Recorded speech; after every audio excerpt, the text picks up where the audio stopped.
If you're watching this video, you either are buying the iPhone 17 Pro, contemplating buying the iPhone 17 Pro, or already own the iPhone 17 Pro. And now that the hype's died down a little bit, I want to give you an honest opinion and perspective of what it's like coming from the 15 Pro to the 17 Pro.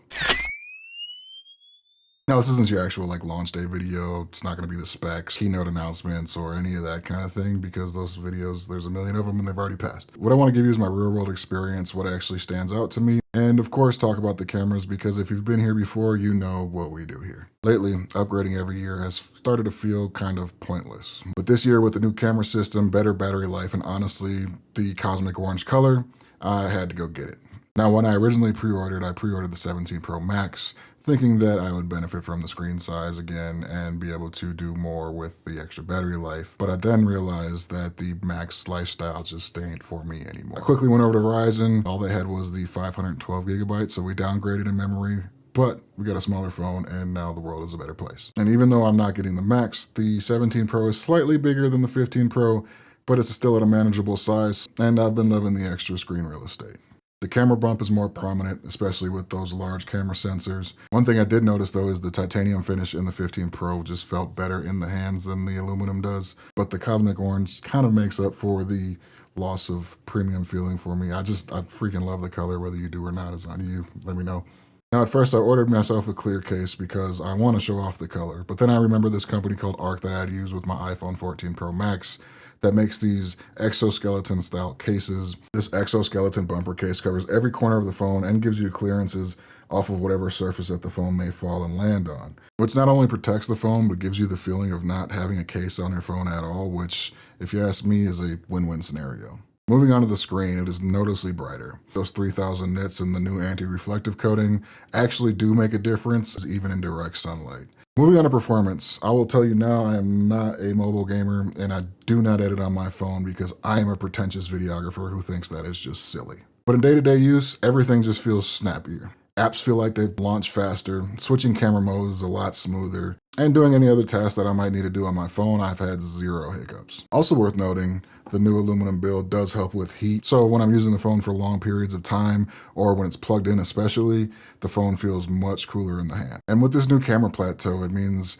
all of the internals for the phone are up here, and this is all battery now. So the battery life, Apple says, is an extra 10 hours of battery with another 1000 milliamp hours. Now, I haven't done any formal tests, but for being real, I had to charge the iPhone 15 Pro like once or twice a day just to top it off because it would get low about 20% by like 1 o'clock. With the 17 Pro, I just charge it at night and I'm good to go all day. And talking about battery life, charging is also noticeably better. You got Qi 2 25-watt charging wirelessly, and you have 40 watts through the USB-C, which I know is an Android phone, Samsung, all this other stuff. But it juices up fast enough for me. Plus, it gives you this little estimate to 80%, which has honestly been a little bit faster than the estimate. So props to Apple for under-promising and over-delivering on that.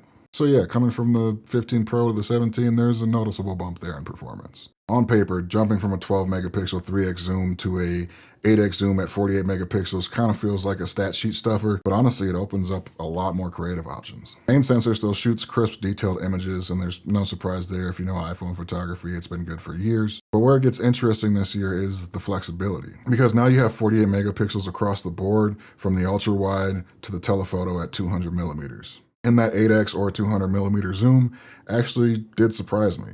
I didn't expect it to be that sharp at that full zoom, but it actually looks pretty damn good. And while this is not going to be a replacement for my mirrorless bodies, it does make it that much easier to reach for the phone rather than grabbing my S9, just because of the fact that it's in my pocket, ready to go at all times. iPhones have been killing the video game for years. If you know, you know. And with the addition of these new sensors and extra processing power, this camera does not disappoint when it comes to video. One of the first things I notice about this camera is the stabilization is wild. You can shoot it handheld while you're walking and it looks like you shot it on a gimbal. And for most casual creators, that's actually a game changer. Even without any gear, your shots feel smooth and locked in. I took this clip while I was on a walk with my wife, and walking normally, walking downhill, and at every focal length it just performed.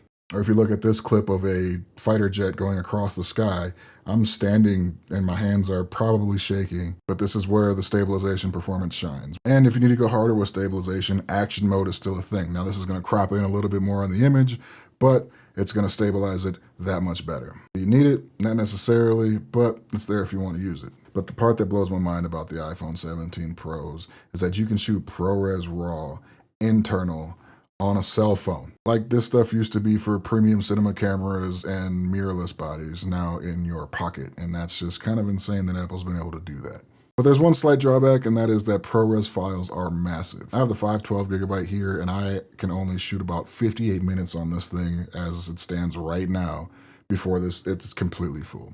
So if you are going to shoot ProRes, I highly suggest you get yourself a portable SSD. They have SD card readers that you can plug right into your phone as well. Get you some external storage because you don't want to bog down your phone with all that video.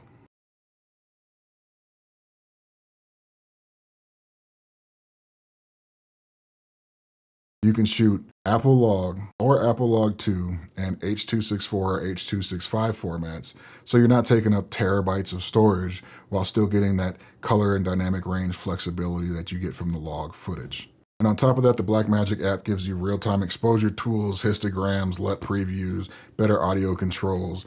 It basically turns your phone into a little mini cinema camera, but kind of actually, but not.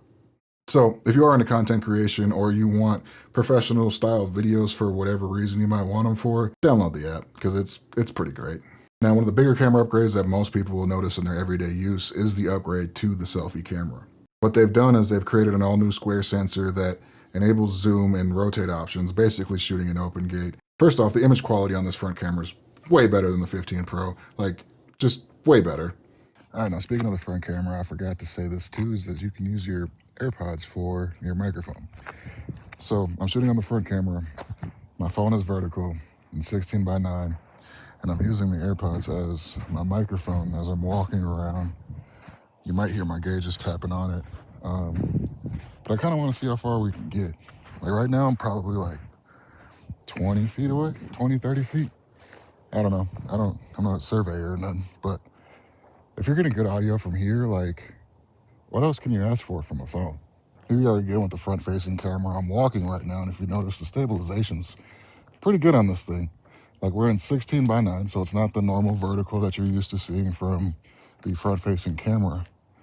But it gives you the opportunity to record something like YouTube videos in this format without having to turn your wrist to do it. So you're no longer reaching and turning around and trying to frame a photo on your better camera to get a better image. You have a great image right here on the front camera. You're getting more detail, better highlights, cleaner shadows, and that's thanks to that new sensor and processing power. So if you're vlogging or FaceTiming or recording stories or whatever it may be, this front camera is going to show you a drastic change from previous models. The front camera also allows for dual capture video. Not sure like when I would personally use this, but it's a cool little feature to have. After spending 2 weeks with the iPhone 17 Pro, I can confidently say that it's worth getting the upgrade, especially if you're coming from something from the 15 Pro or older. If this video helps you out in any way making decisions, please hit that like button. It does help with the algorithm, believe it or not. And if you're someone who's interested in creator-focused tech reviews, camera talk, and some productivity hacks, hit that subscribe button because there's going to be more coming on the way. Thanks for watching, and I'll catch you in the next one.